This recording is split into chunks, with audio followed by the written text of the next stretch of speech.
Nice to see the cats enjoying Thanksgiving along with everyone else. Get on that turkey bone, buddy. Devour that thing up. Scarf it up good.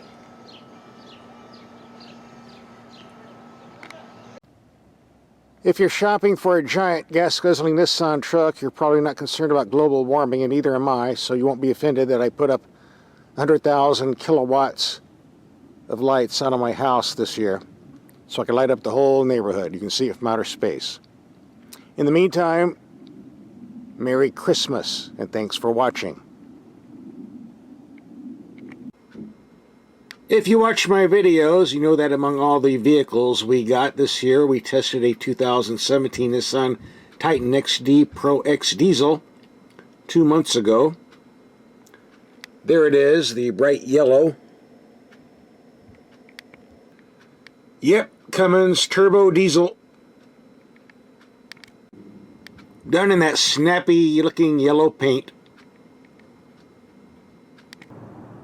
I really like the Titan XD diesel we had, so I made some phone calls to see if I could get an XD with the gasoline V8 engine. And they sent me this. Oops, appears the Cummins turbo diesel is the only one they had in stock, so they sent me another diesel. But that's okay, no problem at all. On the yellow diesel XD, we just covered the truck overall. On this vehicle, in this video, we're going to cover fuel economy only, from A to B. I figure we're going to do around 800 or 900 miles if we get the time for a whole week. And doing a fuel economy test on YouTube is the only way you're going to get the real fuel economy unless you buy it yourself, because the EPA doesn't rate heavy trucks in this category, as you see by the window sticker here. But that's not a problem, because we're going to run out all that fuel and do the economy test for you and save you all that money at the gas pump. That's why they sent it all the way from Tennessee just for us. Where it's made by American workers in America, by the way, for those of you who have a thing about not buying Japanese trucks. And after we're done with the diesel fuel economy test, we'll have a link for that yellow diesel XD we tested a few months ago, so you can get an overview of the product from bumper to bumper. By the way, if you're wondering about the price tag, the 4x4 version starts at 52 grand, as you can see here. With the usual options we don't need, but we get anyway, just over 60 grand. If you order two-wheel drive, you'll save some money off of this, of course.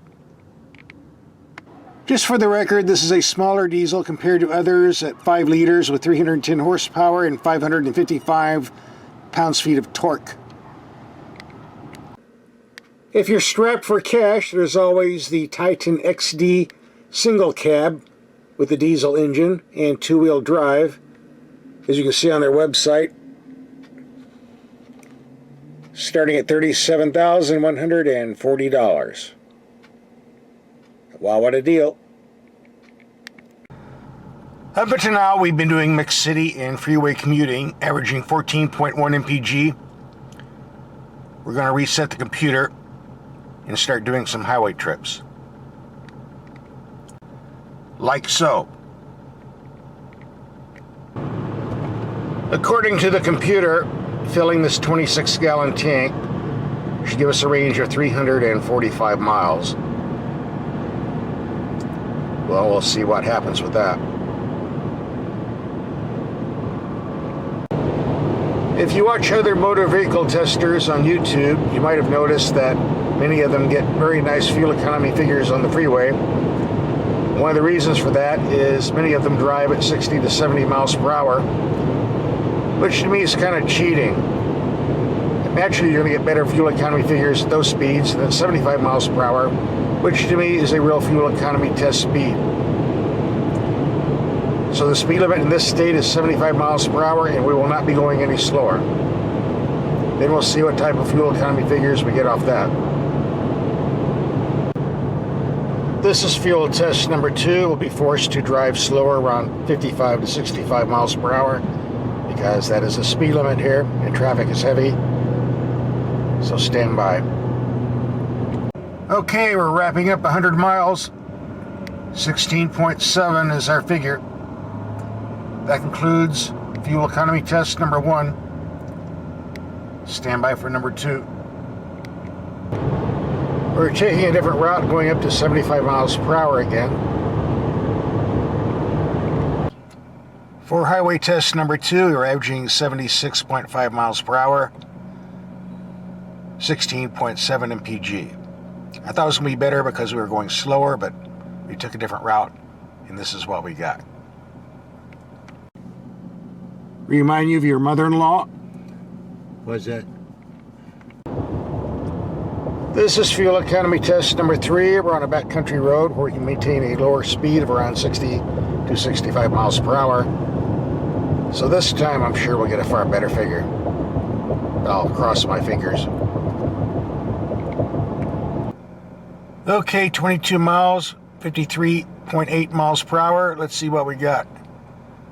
17.8, that's far better. Now we're going to take it off-road, mostly in 2-wheel drive, occasional 4-wheel drive. See what type of fuel economy we get then. Bouncy little road, ain't it? Well, it's taken us a half an hour to go 2.5 miles in 4-wheel drive. I think we're on an Air Force bombing range. The F-16s keep buzzing us. They might use us as target practice. If I clock more than 9 miles to the gallon, I'll be surprised, but we'll find out real soon. The more we take these rough, steep hills, the more we have it in 4-wheel drive low, because of the soft sand. Now I know the MPG is really going to go down.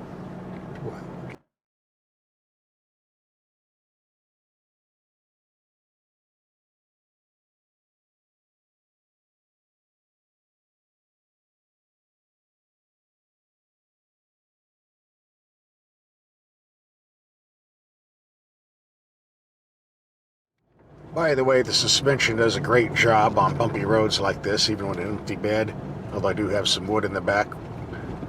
But we covered that in the other Titan video that you obviously want to watch. For the past hour, we'll be going on the back roads at lower speeds. We'll pull over in a few minutes and see what type of fuel economy we got. Stand by. Traveling on the back road, 61 miles, 44 miles per hour. An hour and 23 minutes. Let's see what we got. It can be done. One thing I really love about the Titan that makes it different from other trucks is you can adjust the headlight height at the turn of a switch. Here they're way too low. Hit the button, raise them right up. We covered that in the other video, which of course I know you're dying to watch. Next up is a freeway trip of approximately 100 miles at approximately 65 to 75 miles per hour. We'll get the fuel economy off this one coming up next. Okay, here you go. 113 miles, 74 miles per hour. Oops, 73.4, pardon me. 18.5 mpg, not bad. If you want some real excitement, try fitting this Titanic monster in the middle of a car wash. Oh, the wipers are coming on automatic. Guess I'm going to figure out how to shut them off. For our next fuel economy test, we're going to spend all day in stop-and-go heavy city traffic. Stoplight to stoplight, intersection to intersection. That should give us the worst fuel economy on the street, but with diesels, you never know. We might get surprised. Okay, there you have it, 13.6 mpg in heavy city traffic. I think that's the worst we're going to see on the pavement. I stand corrected. We ran some more errands in heavy city traffic and it finally dropped down to 13.1. There were a lot of traffic lights involved in this. Red traffic lights. We've had this vehicle over a week, racking up 750 miles. We'll have a few more before we're done. I didn't show you all of the fuel economy tests we did because a lot of them simply repeated themselves, so I edited it to keep everything short and to the point. Generally speaking, overall, if you're driving in heavy city traffic or going on the freeway around 75 miles per hour, expect fuel economy of 13 to 17 mpg. That's with an empty bed, of course. If you drop your speed to 65 miles per hour or 55 miles per hour, you might gain 1 or 2 mpg on top of that. By comparison, the larger, more powerful diesels we get in the Ford F-250 heavy-duty series and the GMC heavy-duty diesels that are larger, more powerful, they did about the same overall. Really no difference between this Nissan and the GM and Fords I've driven. So if this smaller V8 diesel doesn't do any better in the fuel economy, why buy it? Well, there are two good reasons I could think of. Number one, the Titan is around $5,000 cheaper than the big boys, and I keep getting emails from people telling me what big discounts they got. Some out the door at 45 grand. Of course, they weren't loaded up with all the goodies. So there's definitely some savings to have on the purchase price, if not fuel economy. And number two, if you're keeping your tow weight under 12,000 pounds, why go for the big boys and put up with a stiff ride and make bulky handling? The suspension on the Titan XD diesel is far more comfortable than the other big diesel trucks that you get from other manufacturers. That's especially when you're going off-road on an empty bed, which the big diesel trucks really can't do with any comfort. But we covered all of these features in the other Titan video we did, and that's why I'm dropping a link here so you can watch the other video and get all the features of the Titan truck aside from the fuel economy. Overall, this is a very nice truck, reasonably priced, and I can't wait to get the gasoline V8 version. That'll be coming up later on.